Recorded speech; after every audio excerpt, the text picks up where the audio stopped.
सुप्रभात। मेरा नाम सृष्टि है और मैं कक्षा 9 की छात्रा हूँ। मैं आज आप सभी के समक्ष एक कहानी प्रस्तुत करने जा रही हूँ जिसका शीर्षक है विद्रोह के बीच लोभ।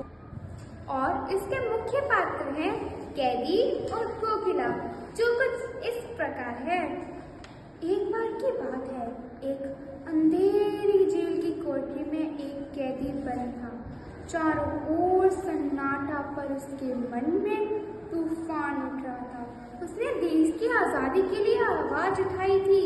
इसी अपराध में उसे बंद कर दिया गया था।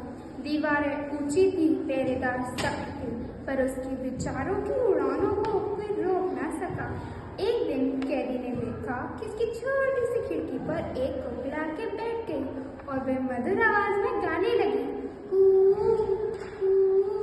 उसकी आवाज ने जैसे कैदी के भीतर सोई हुई भावनाओं को जगा दिया।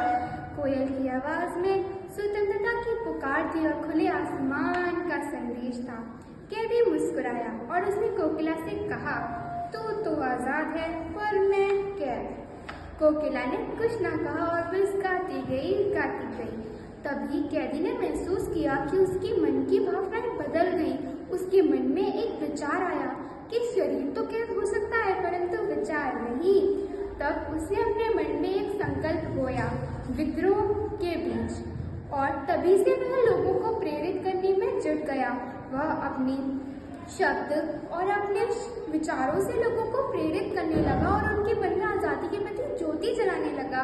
वह जेल में बंद रह के भी लड़ाई जारी रखना चाहता था और आगे जाके उसकी कविताएं उन दीवारों को पार करके पूरे देश में फैल गई।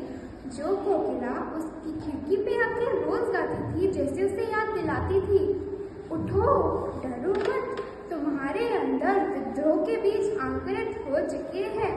समय बीता, कैदी तो कैद रहा परंतु उसके विचार आजाद होकर उछले और आगे जाके वह आजादी के आंदोलन की ताकत बने।